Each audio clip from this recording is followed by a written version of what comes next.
अस्सलाम वालेकुम जी, मेरा नाम आमिर बिलाल है।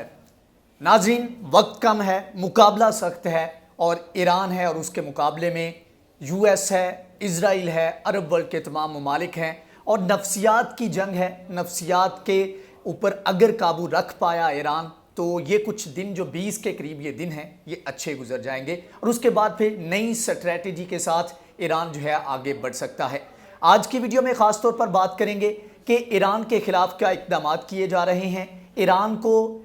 थोड़ा सा काबू में रखने के लिए या उसको वार्न करने के लिए अमेरिका क्या इक़दाम कर रहा है, और उसके बाद आखिर में बात करेंगे कि ईरान पॉसिबली किन किन जगहों पर अटैक कर सकता है, किन लोगों को अटैक कर सकता है। क्या वो बराह रास्त अमेरिका पे अटैक करेगा, इजराइल पे अटैक करेगा या फिर जो उनके एलाइज हैं उनके ऊपर अटैक करेगा। तो आखिर में इस चीज़ के ऊपर बात करेंगे। सबसे पहले बात कर लेते हैं कि जो डेवलपमेंट्स हुई हैं या थोड़ा सा इसका बैकग्राउंड दे लेते हैं। ईरान के खिलाफ इक़दाम किए जा रहे हैं और इस तरह का प्रेशर बिल्ड किया जा रहा है जिसको ईरान को प्रोवोक करने की कोशिश की जा रही है कि वो रिएक्ट करे, रिटेलिएट करे। मोहसन फ़खरीज़ादे या कासिम सुलेमानी के कत्ल को 1 साल गुजर चुका, तो उसके बाद वो इसकी एनिवर्सरी के ऊपर एक्सपेक्ट किया जा रहा था कि शायद वो इसके ऊपर कोई अटैक करें या कोई अपना बदला लेने के लिए कोई इक़दाम करें, और उस चीज़ को बुनियाद बनाकर फिर ईरान के खिलाफ एक पूरा जो है फुल फ्लेज किस्म का एक अटैक किया जाए, चाहे वो जंग की शक्ल में हो या फिर सिलेक्टिव या प्रिसाइज अटैक किया जाए जो उसकी एटॉमिक फैसिलिटीज़ हैं या दीगर इलाके हैं। लेकिन ईरान की जानिब से अभी तक कोई बड़ा कदम नहीं उठाया गया। एक छोटा सा कदम उठाया गया, वो इस तरह के एम्बेसी के करीब अमेरिका की इराक के अंदर, वहाँ पर एम्बेसी के करीब उनकी जानिब से एक शिया ग्रुप की जानिब से अटैक किया गया जिसके बारे में कहा जाता है कि ईरान उनको बैक करता है। तो अगरचे इसमें कोई कैजुअलिटी नहीं हुई, कोई अमेरिकन या नेटो का कोई मेंबर जो है वो ज़ख्मी नहीं हुआ, लेकिन इसके ऊपर डोनाल्ड ट्रंप की जानिब से फौरी तौर पर ट्वीट किया गया और कहा गया कि मैं एक हेल्थ एडवाइस देना चाहता हूँ ईरान को कि अगर कोई एक भी अमेरिकी सोल्जर या नेटो का कोई मेंबर उसका कत्ल होता है तो उसका रिस्पॉन्सिबल जो है वो ईरान समझा जाएगा और उसके कॉन्सिक्वेंसेस जो हैं ईरान को भुगतने होंगे। इसके साथ साथ B-52 बमबार तैयारे जो हैं 6 हफ्तों के दौरान तीसरी मरतबा उनकी जानिब से मशरक़ वुस्ता और अपने जो अलाइज़ हैं लाइक अरब वर्ल्ड, उसके बाद UAE और दीगर जो ममालिक हैं, इनकी एयर स्पेस के अंदर रहकर उनकी जानिब से ये परवाज़ें की गई हैं और दोबारा से मैसेज देने की कोशिश की गई है कि अगर ईरान की जानिब से कोई कदम उठाया गया तो वो चाहे एलाइज़ के ख़िलाफ़ है, जो उनके साथ में हरीफ है उनके ख़िलाफ़ है, या फिर डायरेक्टली अमेरिका या इज़राइल के ख़िलाफ़ है, तो उसका भरपूर जवाब दिया जाएगा। अब ईरान की जानिब से बराह रास्त तो अटैक की पॉसिबिलिटी नहीं। ईरान की जो खारजा पॉलिसी है, जवाद ज़रीफ़ और हसन रूहानी जिस तरह से मामलात को लेकर चल रही हैं, उससे तो यही लगता है कि वो जो फ़ॉरेन महाज है, सफारती सतह पर वो अपना केस जो है उसको बिल्ड कर रहे हैं अपने लिए। जो बाइडन जो आने वाली एडमिनिस्ट्रेशन है अमेरिका की, उसके लिए अपने लिए सॉफ्ट कॉर्नर जो है उसको मज़ीद बढ़ाना चाहते हैं और उनकी पॉलिसीज़ और उनका एक मतम नज़र जो है उसको जानने के लिए वो थोड़ा सा इंतज़ार करना चाहते हैं। लेकिन मीनवाइल जो प्रॉक्सीज हैं उनके थ्रू ईरान बहुत सारी जगहों पर इंगेज करता दिखाई दे रहा है। एक तरफ जहां पर अमेरिकन एम्बेसी के ऊपर अटैक करने की कोशिश की गई, तो दूसरी तरफ वहां पर हौसी बागी जो है यमन में, उनकी जानिब से एक बहुत बड़ा ब्लो देखने को मिला कि हाल ही में उनकी जानिब से जद्दा के करीब पोर्ट के ऊपर एक हमला किया गया था जिसमें एक माइन के थ्रू एक पूरा वेसल जो है उसको उड़ा दिया गया था। बाद में डायरेक्टली इल्ज़ाम जो है वो लगाया गया था हौसी बागियों के ऊपर। अब हाल ही में UAE और ख़ास तौर पर सऊदी अरब की जानिब से बहुत बड़ी अपनी कामयाबी करार दिया गया था जब वहाँ पर जो मौजूद गवर्नमेंट है उनको कोलाइड किया गया, उनको इकट्ठा किया गया और एक नई गवर्नमेंट बनाएगी, मखलूत किस्म की यमन में गवर्नमेंट बनाने की कोशिश की गई। यहाँ पर बताता चलूँ कि यमन का जो दारुल हुकूमत सना है वो हौसी बागियों के कब्ज़े में है और तकरीबन आधे से ज़्यादा यमन जो है इसके ऊपर वो काबिज़ हैं। लेकिन ये जो खबर थी, इसके ऊपर जो एक अलायंस था उसकी बेस पे जो गवर्नमेंट बनी उसको बहुत ज़्यादा हाइप दी गई, बहुत ज़्यादा अच्छे तरीके से पोर्ट्रेट करने की कोशिश की गई और वो एक क्रिटिसिज्म जो MBS के ऊपर, सऊदी अरब के ऊपर, UAE के ऊपर ह्यूमन राइट्स की वायलेशन की मद में आ रहा था उसको थोड़ा सा कम करने की कोशिश की गई, क्योंकि जो बाइडन के आने से इस चीज़ को, इस मुद्दे को उनकी जानिब से उठाए जाने की तवक्को है। इसी वजह से थोड़ा सा डिप्लोमेटिक वे में इस चीज़ को कम करने की, इसकी इंटेंसिटी को कम करने की कोशिश की गई। अब हुआ ये कि ये गवर्नमेंट बनी और ये गए सऊदी अरब, ऑफ कोर्स उनकी एक बैकिंग थी, उनकी वजह से ये गवर्नमेंट बनी,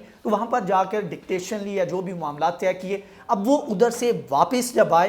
تو واپسی پر جس ایئرپورٹ کے اوپر ان کی جو کابینہ تھی اور سارے لوگ تھے انہوں نے لینڈ کیا، اس کو دھماکے سے اڑا دیا گیا۔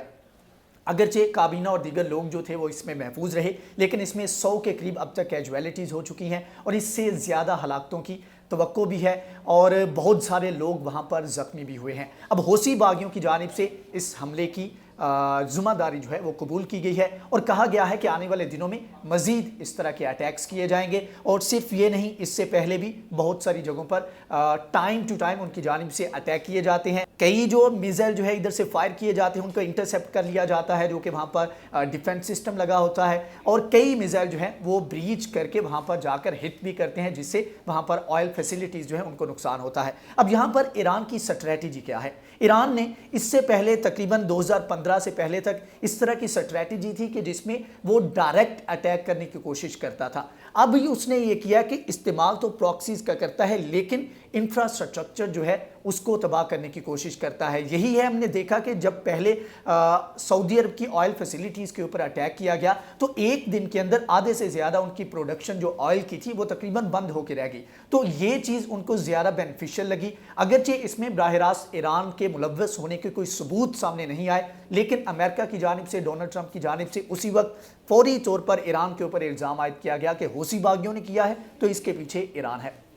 تو اس طریقے سے جو انفراسٹرکچر ہے براہ راست ابھی ان دنوں میں ایران کا جو ایک لائحہ عمل ہو سکتا ہے وہ یہ ہے کہ وہ براہ راست تو اٹیک نہیں کرے گا نہ اسرائیل کے اوپر، کیونکہ کہا جا رہا تھا کہ شاید ریٹیلیشن میں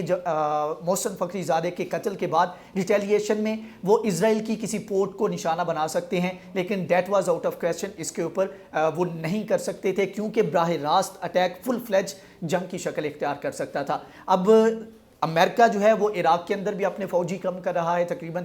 3000 سے 2500 تک وہ لے کر آ رہا ہے، اور یہ انہی دنوں میں یہ تعداد کم کی جائے گی، تو ایسے میں وہ بھی انگیج نہیں کرنا چاہیں گے اور ایران بھی وہاں پر ان کو تنگ نہیں کرے گا۔ اب ایک ہی راستہ بچتا ہے کہ وہ ان کے الائز، وہ ان کے دوست جو کہ عرب ممالک کی شکل میں ان کے ساتھ کھڑے ہیں، ان کی فیسیلیٹیز کو، ان لوگوں کو ہٹ کیا جائے۔ اب اس میں یہ ممالک جو ہیں ان کو بھی اس چیز کا ادراک ہے کہ جس طرح سعودی عرب کی آئل فیسیلیٹیز کو اٹیک کیا گیا اور اس کے بعد اتنا بڑا بلو دیکھنے کو ملا، تو ایسے میں یہ یو اے ای کے اوپر بھی اٹیک کر سکتے ہیں، قطر کے اوپر بھی، دیگر ممالک قطر کے ساتھ معاملات تھوڑے سے بہتر ہیں، دیگر ممالک کے اوپر بھی اٹیک کر سکتے ہیں۔